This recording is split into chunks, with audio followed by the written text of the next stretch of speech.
Okay.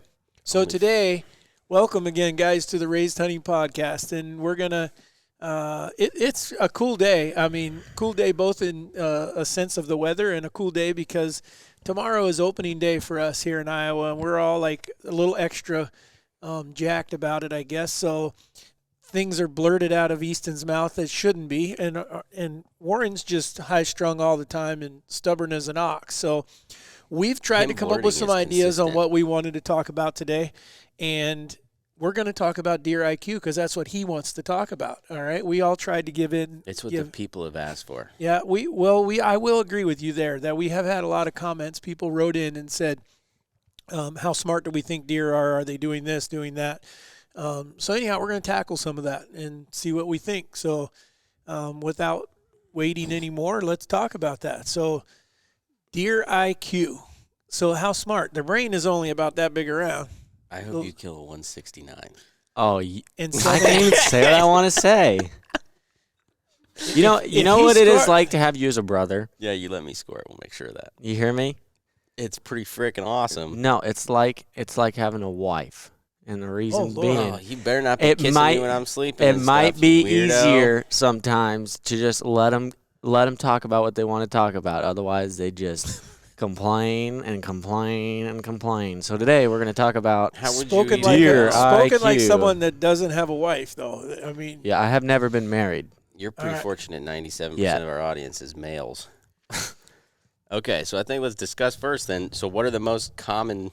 So deer IQ. What I think that this is being attributed to is that there's a lot of people that are putting out a lot of content that basically are just stating that deer are exceptionally smart, that they are only one that a big buck will never move with the wind in his face. Only will move with the wind in his back, that they will only enter food plots in certain ways, that they'll only do this, they'll only do that, that you'll never see a buck when he's doing this, that just like things to me that it would seem as though they would have to have the brain capacity of a human for that to be true. So I think let's discuss how smart do we think deer are? Well, I mean, I would agree with you. Made one thing that I see. It seems like everyone wants to state that the older the buck gets, the smarter they get, which would tend to be true because as experience grows into them, especially if they have more human interaction and things like that, they learn from experience. However, I've also met some deer, and when I say met them, I mean I've been close to them, could have killed them, that were pretty dumb. And they were dumb at 2, they were dumb at 3, they were even dumber at 4 or 5. So I don't agree that all of them always do X. So let's just take a public land deer that's getting heavily pressured then. He's going to be smarter. If he makes, he probably is. He probably is smarter. But now let's talk about how smart is he? I think it is a general consensus if you take out genetic anomalies or things that are, whether it's like an enhanced buck that tends to be smarter. You're Albert Einstein of deer. Or a mentally incapable deer. Okay, you take those out and you take what you're the one that's walking around like this. That's almost as bad as me cussing. Okay.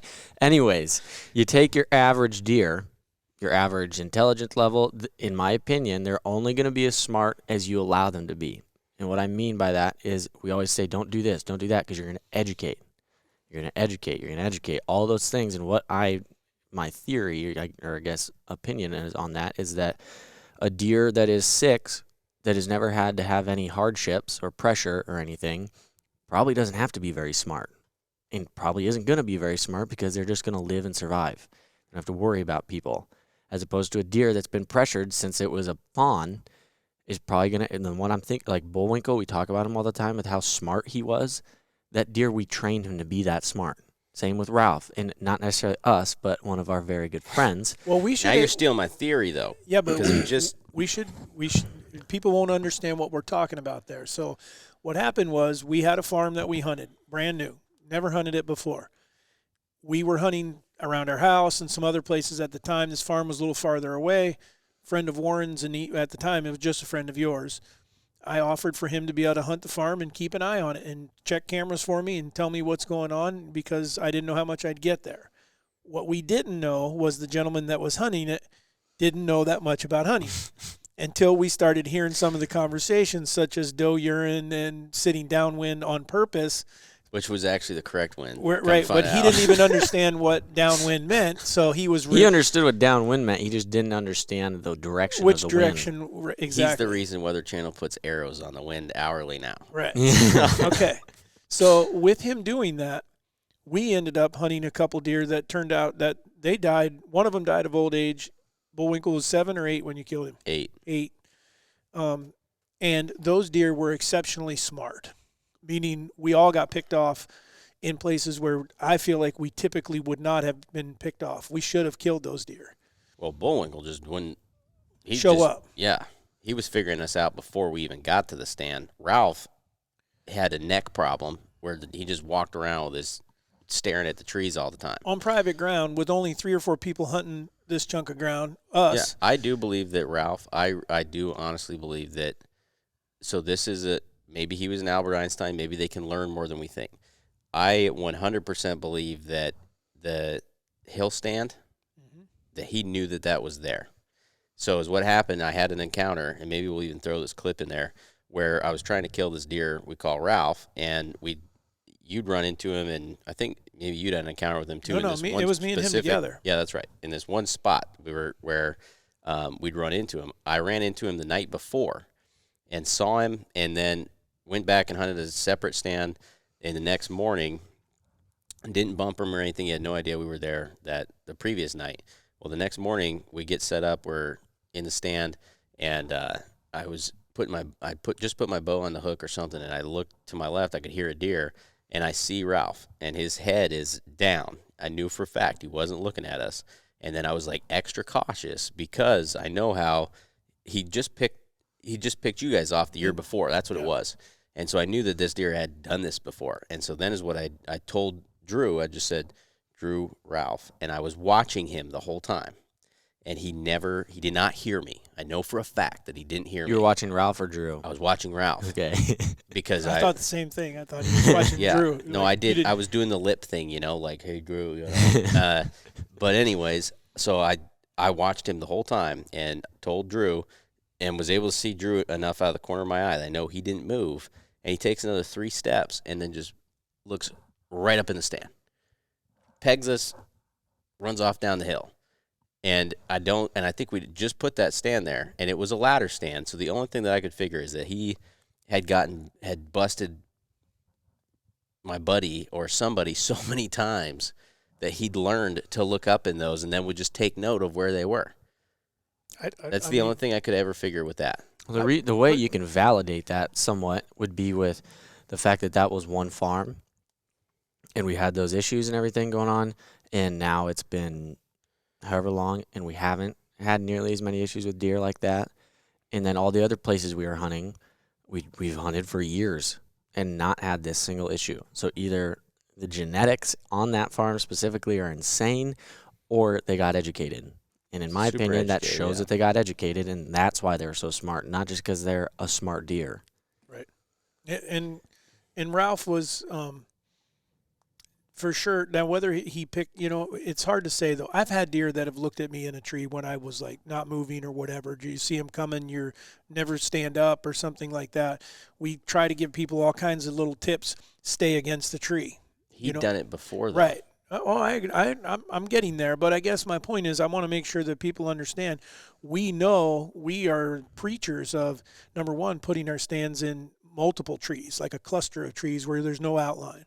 We're also you have cover at least. Yeah, or folding your seat up and leaning against a tree, being a part of that tree. That seems to be one of the number one ways of not getting picked off in the stand, as opposed to, and you guys did a video one day where you stood out on the stand with a gap between you, a foot or 2 feet between you and the tree, and then you're a dude. Yeah, you're a person standing there, and they can see that. At the very least, it doesn't look right. Absolutely. Yeah. So understanding that, now in some places I would say that the ladder can play a role. In that particular instance, I could say that one could play a big role because there was 3 or 4 trails that came through there, and he was walking down the one that led right to the ladder. Yep. And I think what you're talking about there is that I've had a lot of deer before where they'll come up to the ladder, they'll get real close, and then all of a sudden they follow it up. Yep, because just your eyeballs are just straight lines like that in the woods. It's just natural. Right. It's not natural. It stands out. Well, that's what I'm saying. But it's natural for your eyes to follow those But straight lines. And I know we've discussed this one before. So, was Ralph? Was he learning? 100%. And I think that we definitely had someone that helped educate him. Because the day that he caught Easton and I was another situation where he's asking me, "Did you move or anything?" And I'm against the tree. But when we had GoPro footage, we did. We had a whole GoPro. Because you were blaming him for moving. Right. And I'm like, I don't know. I mean, same thing. He was coming to a grunt call. And he wasn't coming to the grunt call like he heard where exactly it was. He was looking for it. And you guys had grunted at him? We did. Yeah. Oh, I didn't know that. He was walking up the ridge, and Easton had to grunt at him, and then he turned and peeled and came around. And then but at the point, my point is he was within range before he ever looked at it. As if he had turned broadside, Easton possibly could have shot him right there. Yeah. And then all of a sudden, for no reason whatsoever, he just went. And that was at a point where he was like 30-some feet below us because we were right now like a creek edge. So when he got in the bottom of the creek, he's way below the stand. Right. So I mean, he was still killable though. I almost killed him. He wasn't killable though, because you didn't kill him. Yeah, but I would have killed him one day if my cameraman moved, and that's what saved him. Otherwise, I'd have shot him at 15 yards. But I could have shot him without antlers. Well, let's go to the other realm though. Let's talk more in general because I know we were talking about this before we started, and that is this whole thing about deer always walking into the wind. Yeah. Because if that were true, then only we would big deer always walking into the wind. Yeah, it's just not true. I mean, it's not true during the rut when they get freaked out and they're chasing does. All caution goes to the wind at times, and then it's not true. There's just if you get an east wind or let's say a west. We live in Iowa, so let's say we have a west wind at 8 miles an hour for 4 days. Every deer we have is now going to live in Kansas or Nebraska or somewhere like that. Because they got to keep walking west. I mean, they're walking with their nose into the wind. So, well, and there's guys that are emphatic about it, like you will never catch a big buck with the wind at his back. Well, Easton just got a picture of a deer the other day. That's a big buck. And what was the wind? Like, it was southeast, and he was going northwest. He's going northwest, yeah. What deer are you talking about? The big heavy one.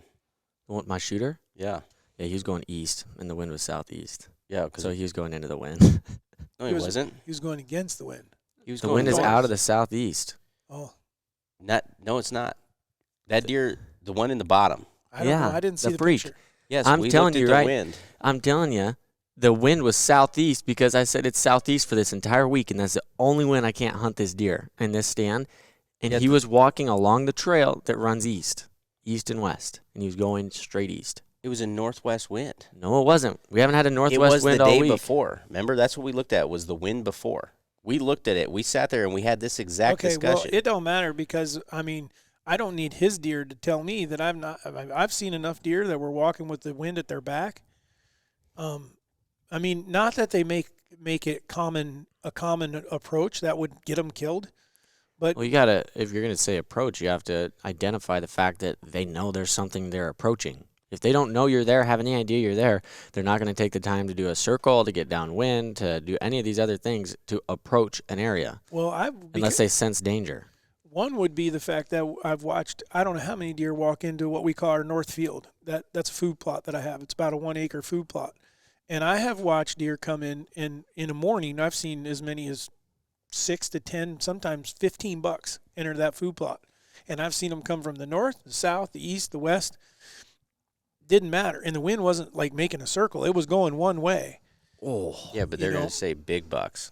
Yeah, but so so here's the thing, something that doesn't make sense, which I want to look at your deer again because I'm telling you, we looked at that and discussed it.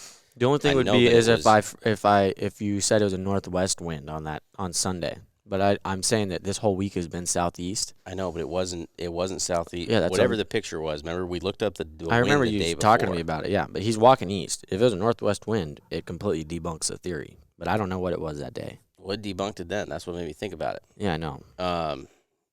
So, anyways, though, but I think you'll hear a lot of these guys that are big buck killers are that, or they say that the best time to kill a big buck is in late October, which is before they really get stupid. Oh yeah, right? I agree with that. I mean, but I do too.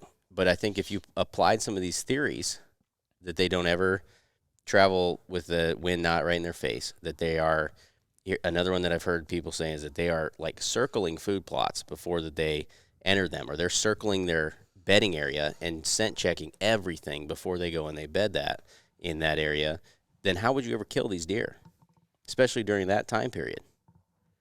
Well, and if they're making a circle, then at some point they're walking with they can't keep the wind in their face that whole time. They can't make that.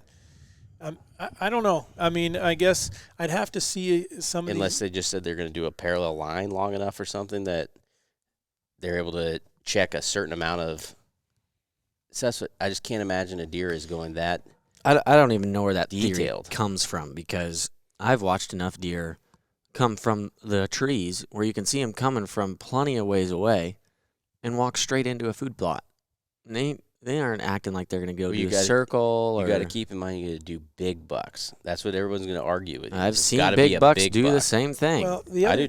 That's what I'm saying is I feel as though that everybody is way overcomplicating hunting. I think that guys are trying to make it more interesting or something that it's not, and so they've got to try to make some science out of everything. And sometimes I think that a deer just needs to eat. He is horny, or he needs to drink, or he's going to go bed somewhere. And it's that simple. Figure out what he's doing, at least something close, and then be there and at the time it's going to happen. They're not doing these J hooks all the time, and they're not sitting there calculating your every move. Yes, there's some deer out there that are super smart, but at the same time, the majority of them are not that smart, because like we discussed, from what I've heard a lot of these guys say, most deer would be passing the intellectual ability of 90% of humans. And I don't know if hunters, us included, are the smartest people either. We'd never be killing anything. We'd be a bunch of Neanderthals running around trying to figure out the formula of deer. My redneck IQ ain't doing it. Well, Neanderthals were killing stuff too, and I don't think that they had J-hook theories and. Well, they'd really figured it out so they could get in spearing distance. Well, here's the thing is, I mean, if educating, when we talk about, I'm an educator, and I do it on purpose. And I spend a lot of time around my farms where I hunt, and I go in and I check cameras, and I drive a UTV around, and I'm banging off of this and that, and I try to treat it just like I am like the farmer. And I'll use day before yesterday, the farmer was actually mowing hay at my place.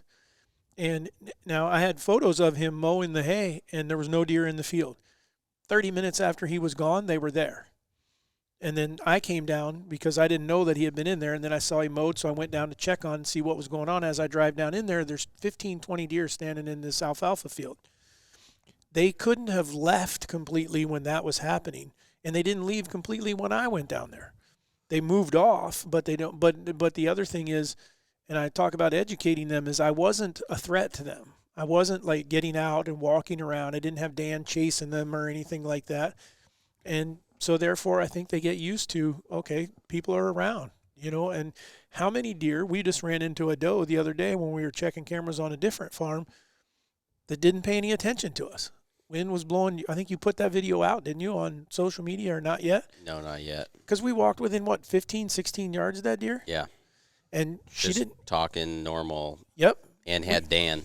Yes. And she was watching us and keeping an eye on us, but she wasn't too worried.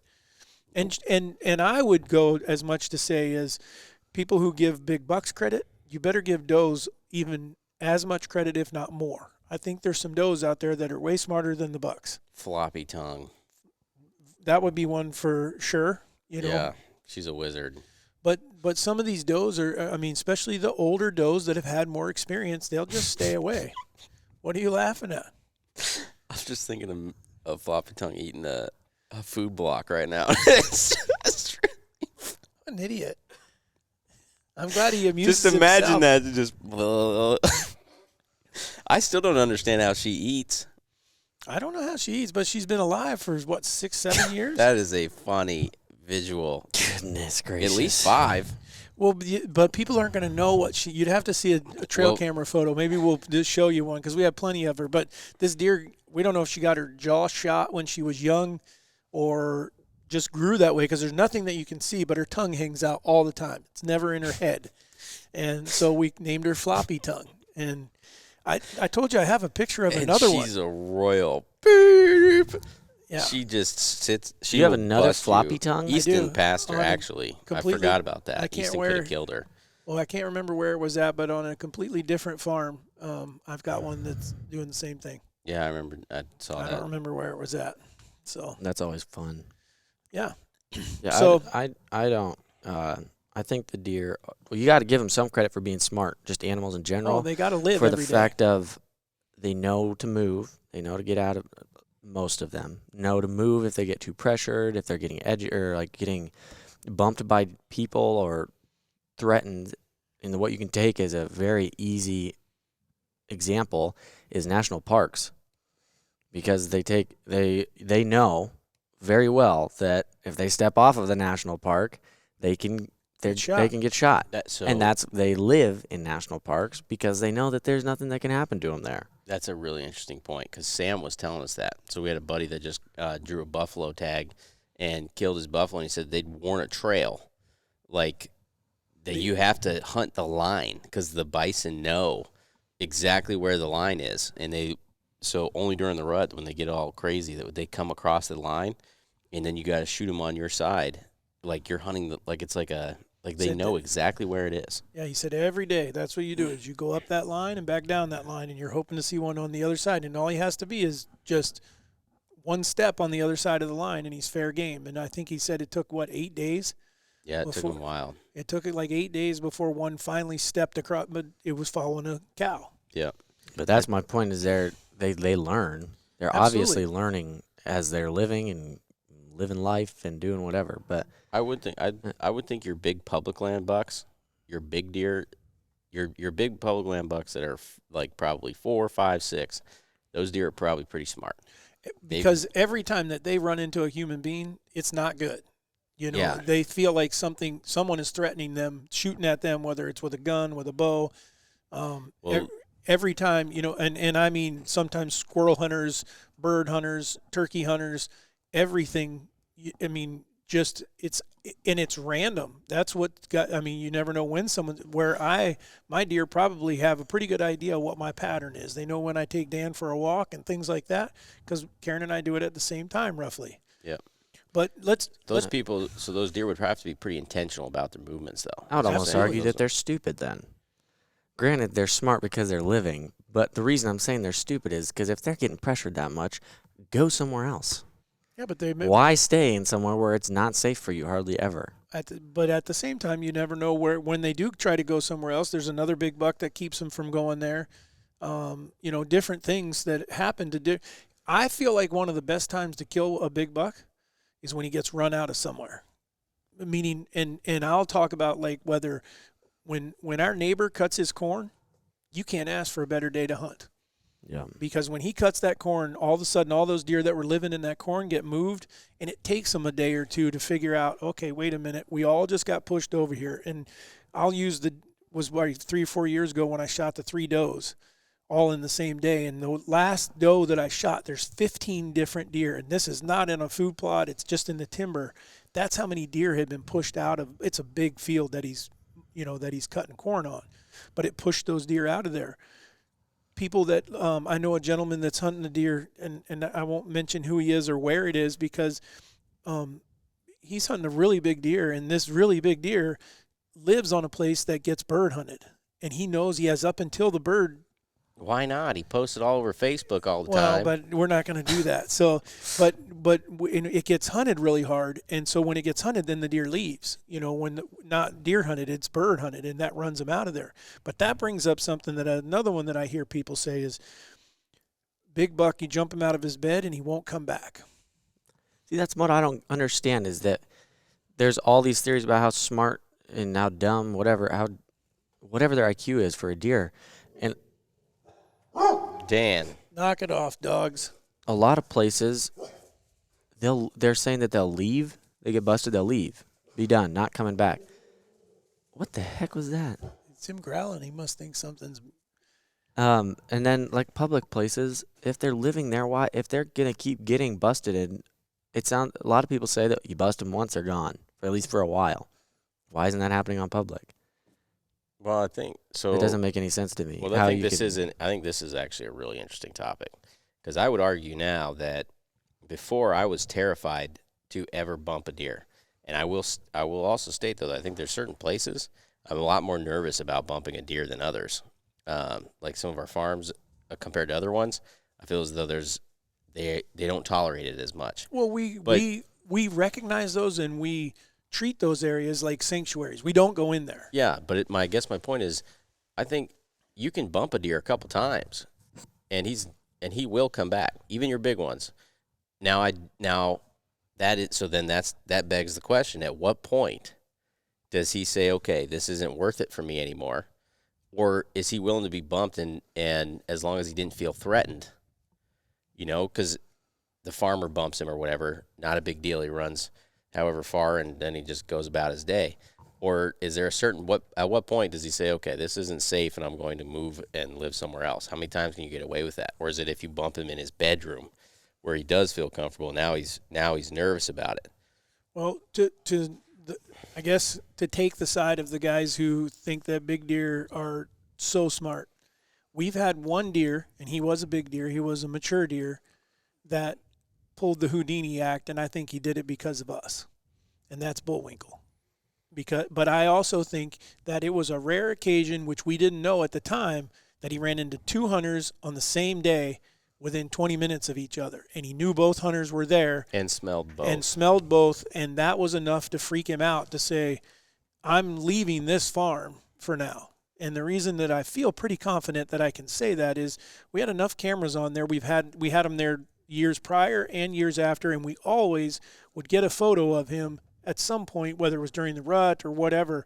And it was 9 months from the time that we bumped him until he finally showed back up. Yeah.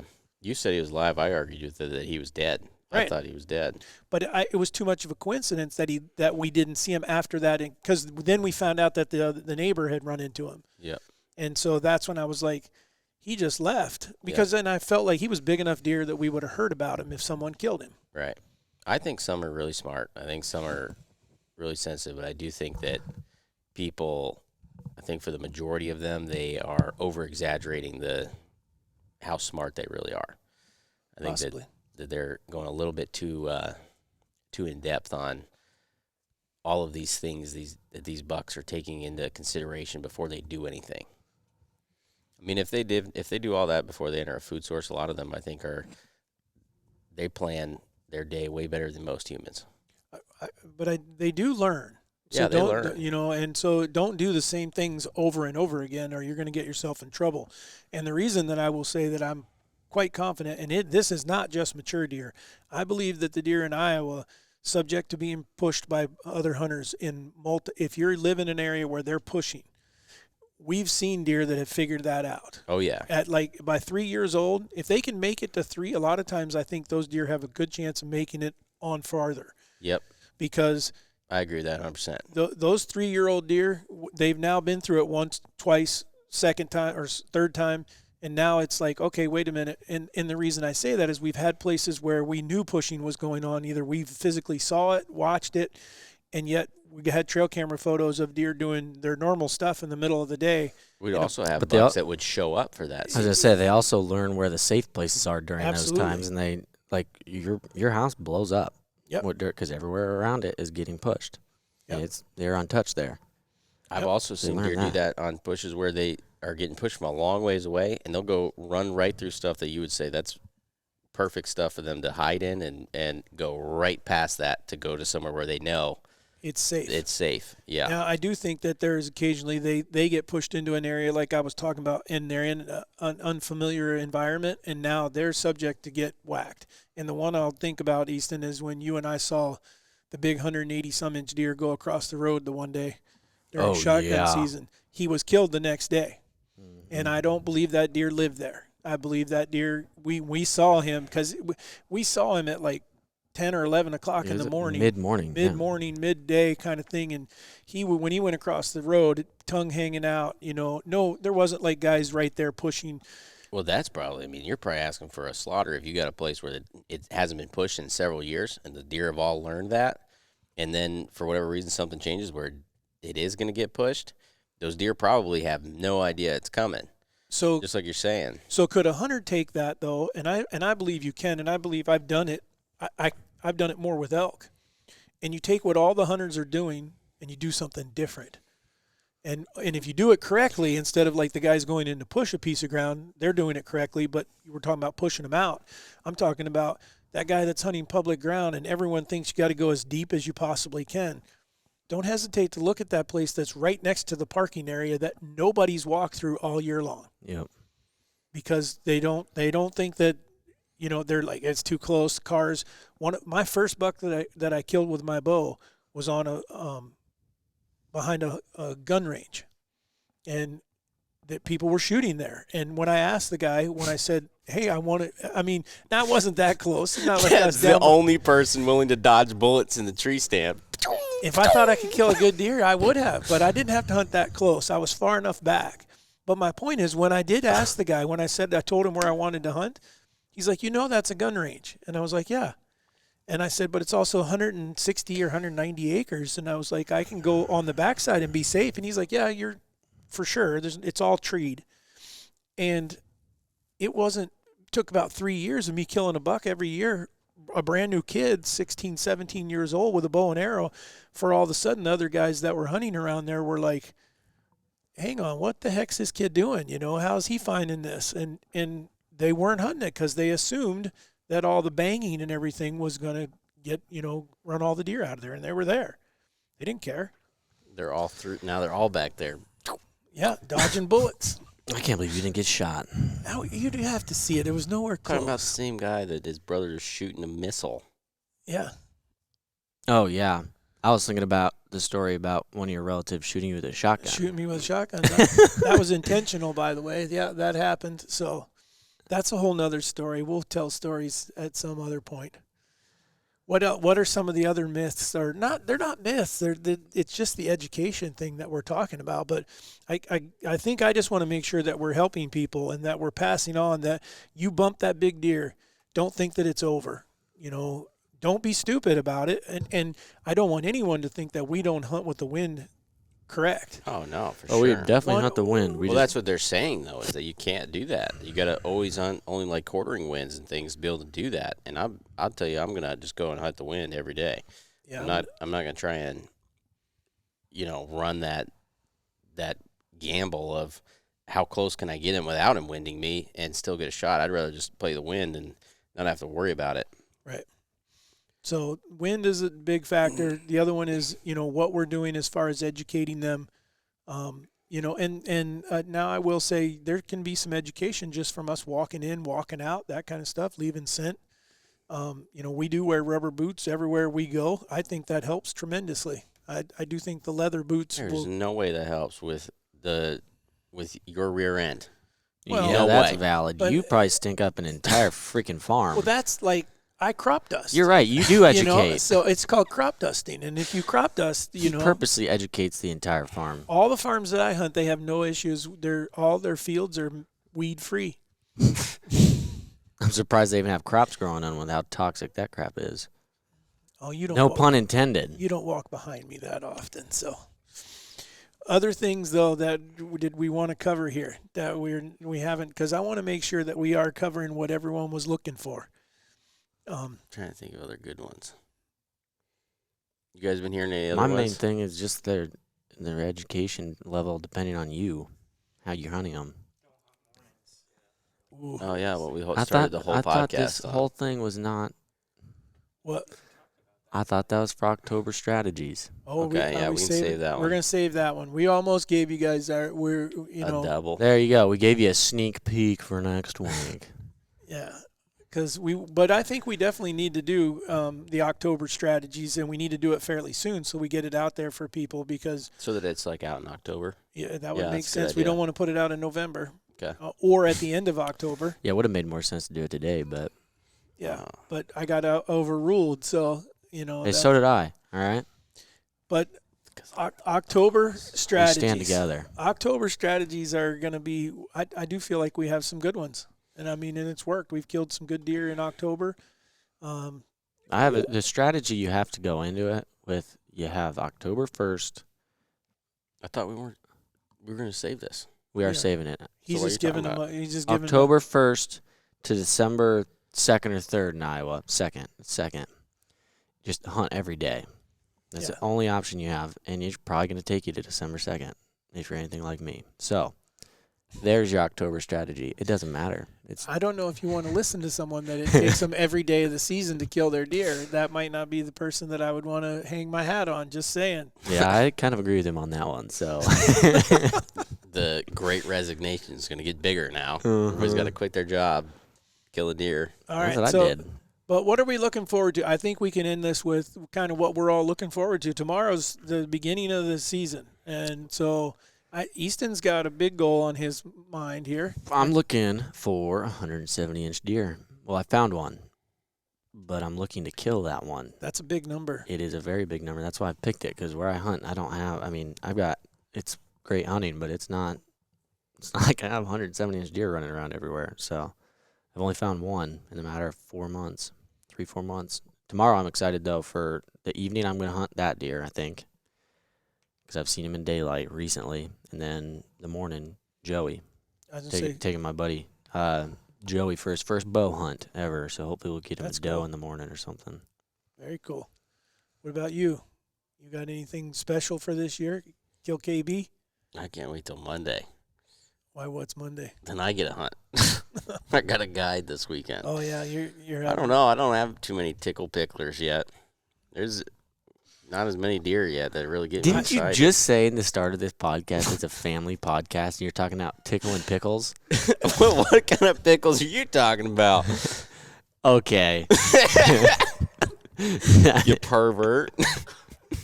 You're the gross I've one. never heard that statement before. I So think you said it backwards. that's what I didn't understand. Pickle and tickles. What the hell is that? That's what you said. It's more fun to say it that way. You didn't intentionally say it that way. Yeah, I did. Okay. Try to do stuff different. I guess for me, I'm going to be I mean, there's a chance I could kill a deer tomorrow because I do have they're not big as far as score-wise, but we have some 5-year-old deer that we definitely need to target and need to get out of. We have let some deer pass. You can get more than one tag, though. I do, so that helps as long as I get a landowner tag, so I can shoot more than one. But anyhow, I'll start my doe management program tomorrow, and because I'm supposed to shoot 40 does off of the ground that we own, which I can't. What? Yeah, that's what the state told me. Off the 50-acre piece. Yeah, they Good told me that night. that Ryan and I need to. Well, between Ryan and I, it was like 100. I could see Brian's. Well, he's got a lot more, but anyhow, 50 acres, man. last year I think Rambo's. I don't know. I shot 9 or 10 You last could year. pull a Russia out, get a helicopter and a machine gun, Well, get her there- going. There was a couple days I was down to my pink arrow. I didn't have any more Good arrows Lord. left. Yeah, So, We're going to Shot have to 3 do in one something stand. for our doe killing comp. well, you guys. Yep. We need to figure that out real quick. Okay. Well, you guys will have to stay tuned because, like I said, the next time we talk to you, hopefully the season will have started it in some capacity that we've launched some arrows. Some people have gotten to launch some arrows this year so far. I have not. I've been antelope hunting and elk hunting, and I guess I should make kind of a big plug because it was fun. Just got to spend 10 days in the Primos hunting camp, and in 10 days they killed 5 bulls, and that was cool. And so I got to hunt just on the end of it, and but I can tell you that it was one of those times where you're glad to be a part of it. It was a lot of fun. Some really nice elk, and more than that, it was some really good conversation. A lot You of go way laughs. back with those boys. Yeah, we got to thinking about it. It's 20 years, if not 21. We Yep. weren't positive on what year it was. So 21 years ago, I was calling elk for them, and here I was filming them. You were doing that when I was 4? Yeah. Really? Yeah, I mean, in 2000, let's see, what did he tell me? I think in 2000. Actually, that'd have been 5. Yeah, did I was really, I I was trying to figure that out. All right. Well, we'll quit bugging you guys and keep just dragging things out. But so anyhow, Easton's kind of let the cat out of the bag, or we both did. That the next podcast that we'll be putting out will be the October strategies, because we think we got some pretty good ones, and maybe we're gonna be against a couple other people's theories on those too, because tomorrow morning I'm going to be in a tree. I'm not afraid of climbing in a tree early in the season, so it's okay. But anyhow, pancakes by 9. Yeah. Thank you guys for watching, and we hope that you guys will leave a review, because you have been, and we sure appreciate it. And the reviews have made that we're gaining more viewers, more followers on the podcast. And again, send us your questions. That's where this one came from. This is kind of an extension of one of the podcasts before. So sure appreciate you guys. Hope you guys are getting out there. If you haven't seen that big buck yet, hopefully you will. And get out there, though, whether your season's already started or about to start. Raised Hunting's on your side, so send us pictures so we can see what you've done. We love watching what everyone's accomplishing, and I hate to leave it like that. Like, I think we should Yo, tell he them is all to literally get like- out, or to make sure they get out there one more time. no, Bro, it's like Austin Powers. what the heck are you talking about? It is like one of them is when Will Ferrell dies, like just over and over. It's like 10 minutes. He's like, "Can somebody help me? Somebody help me!" And you're just over and over and over again. All right, people, here we go. We hope that you guys kill some huge deer this year, whatever deer you want to No, we kill. don't. And this is our Christmas Eve. All right, we're going out in the morning. And we can't wait for next week's podcast. We'll see you later, all right? He's a jackass. That's all it is. That got you. It's because I was thinking the same freaking thing.